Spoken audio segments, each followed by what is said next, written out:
we have an amazing guest with us. Jay Qualls is one of the most amazing and qualified people that I know of as far as cake businesses go.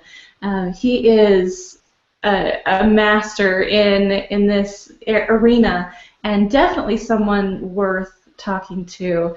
And we are going to, at the end, do a giveaway for a consultation. So make sure you guys stay tuned for that part.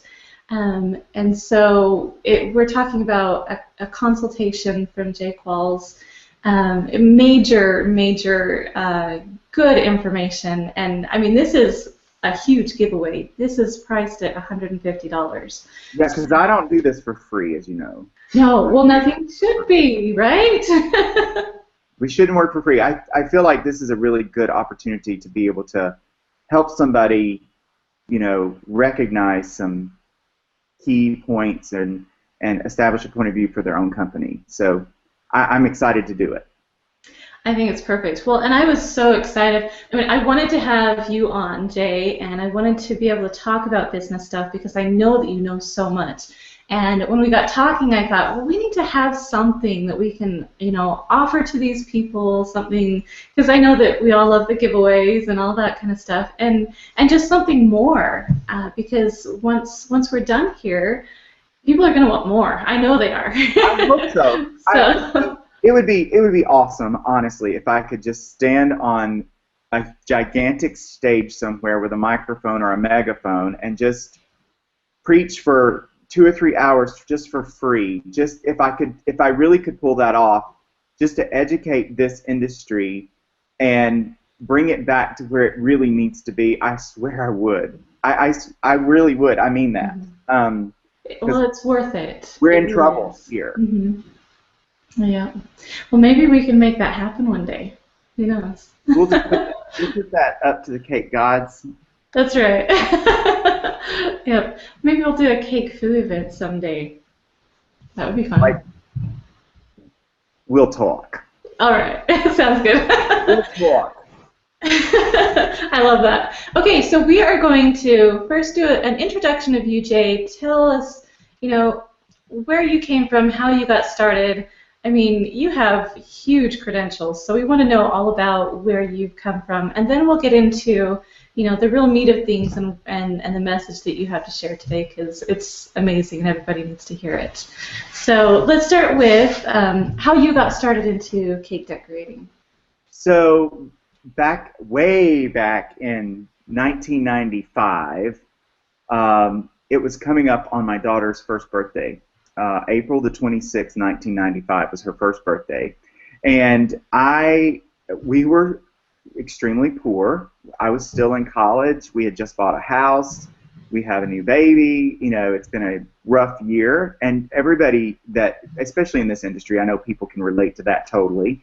And so I felt like my little precious princess needed a sweet birthday cake, and honestly, I wasn't impressed with the supermarket in our little town. And I mean, it was fine, but I wanted something better, as many people do on their first birthday. I have a philosophy about that, and everything's relevant with me. So I knew that my 8th grade art teacher, Miss Myrna Inman, was a cake decorator. She decorated a few of my friends' cakes for their wedding, and I watched her, and I was so intrigued by it.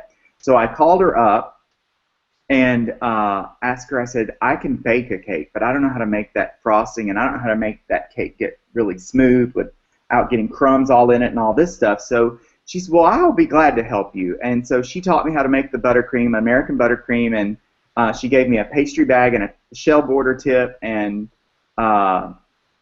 she showed me how to, I didn't know there was 3 consistencies of frosting, so I learned that very quickly. But I iced that cake. That quarter sheet cake took, oh my gosh, it just had happy birthday and borders around the top and borders around the bottom, and happy first birthday, Lauren, I think is what it said. And that took me like 8 hours to ice that cake. It was perfect, but it was nuts. And then during that process, I just fell in love with the art of decorating cakes, and the rest is history. That's honestly, people started asking me, like from that birthday party, they started asking me, you should do our cake? Would you do our cake?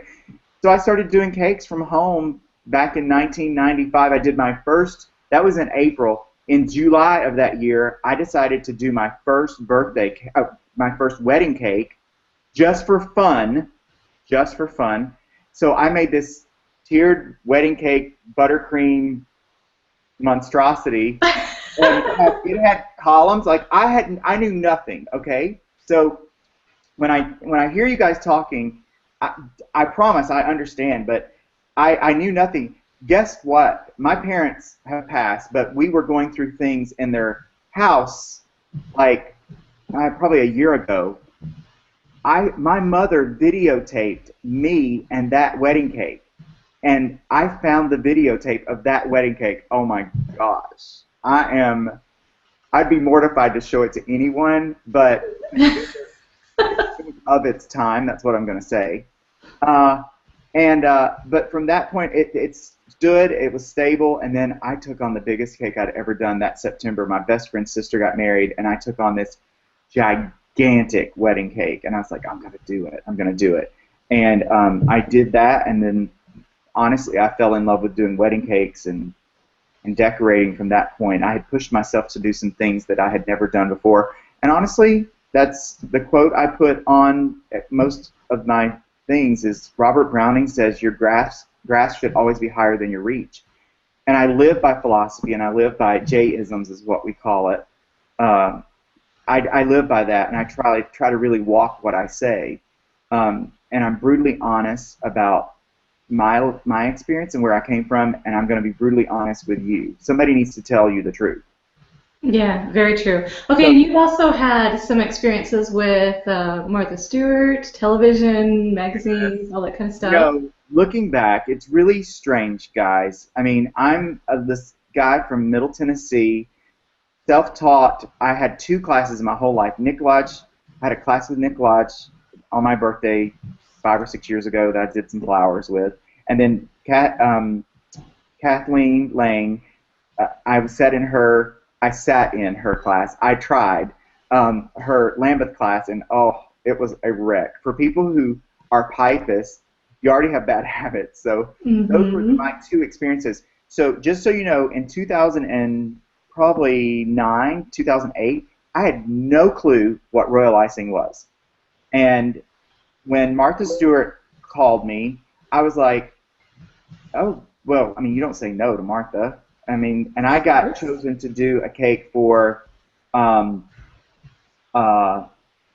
15th anniversary edition of Martha Stewart Weddings, alongside Wendy Cromer, Mark Joseph, Sylvia Weinstock, Kate Sullivan, and myself.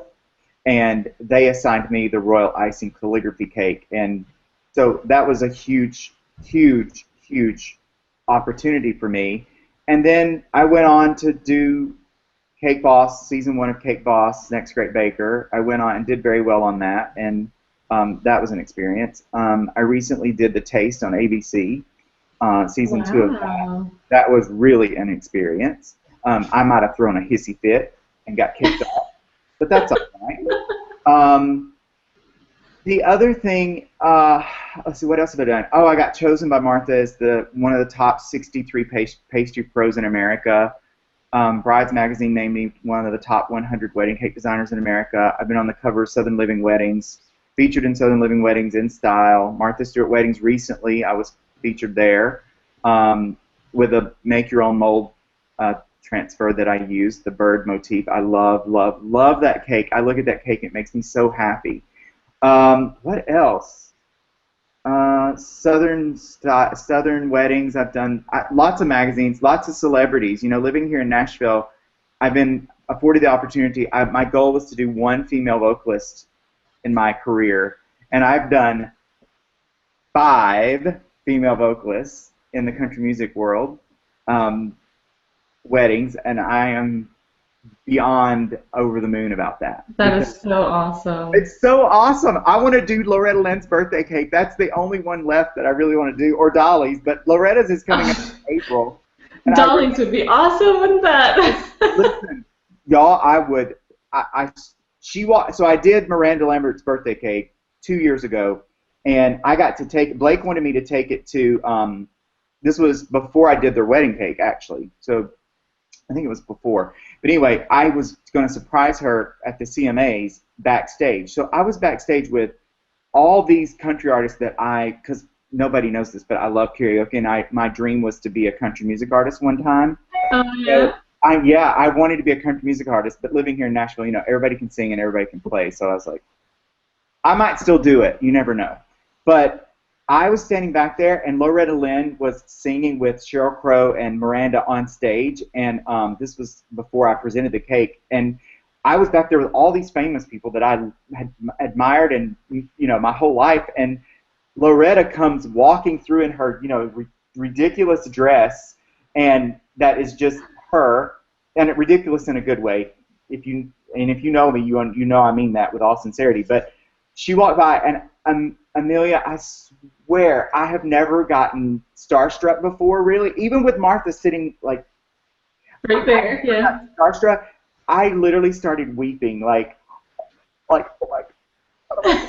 Like I'm such a fan of her, and I just want to do her birthday cake. And so, I still have goals and aspirations too, and success is really important to me for a lot of reasons. Having been in a corporate world, Amelia, and understanding business, and my background was in healthcare, but it was in the business side of healthcare, and then studying business. I was very fortunate in the fact that I had a business background before I started doing cakes. And it took me really 2 to 3 good years of making lots of mistakes in running my bakery, deli. I did that the first 2 years. I ran both and did catering and did every cake that came through the front door. So when I say I have done it and made the mistakes, all of this did not. Y'all stop messaging me on Facebook. I'm just saying. I'm going to tell you. I don't know who it is. Peggy, but I hope it's not Peggy Tucker. But look, I'm not going to switch over right now. Stop. It's all good. It's all good. You can check on it later, right? But the point is, what's brought me to this point today, and is not only like a lot of hard life lessons, but a lot of like human error and humbling myself to the point that to think that I've got to create something incredible that's better than what's out there, and humbling myself to know that I'm not the smartest person in the world and I'm not the savviest business person in the world. But I think knowing when to say when is one of the smartest things people can do. I don't know everything there is to know about this business. There's still so much to do and so much work that we have to do. And I'm learning something new from every client that I've taken on this past year. And I learn something extraordinarily new every day that I'm really like, really? But I think that's probably one virtue that I think you really have to embrace, is being able to humble yourself to say when. Even with all the things I've accomplished and done in the past 7 to 10 years with a lot of risk. I mortgaged my house. I got laid off. That's how I opened my cake shop in October 2004. I wrote the business plan. I laid on the couch for 3 months, seriously, in a depressed state, which is not me. I'm not that person. But my family and everybody was like, what is wrong? I'm like, what am I going to do with my life? I'm 35 years old. I had a successful career making 6 figures in a job that I absolutely loved, and one day they decided they were done with me, and because they merged, and I was doing a good job. That's what they told me. But so because somebody was a senior person in the other company where they merged, I was the junior company, and it's just the way it is. And that was the beginning of that recession, I think. Mm-hmm. And so I licked my wounds for about 3 months and then decided I'm never going to put myself in that position again.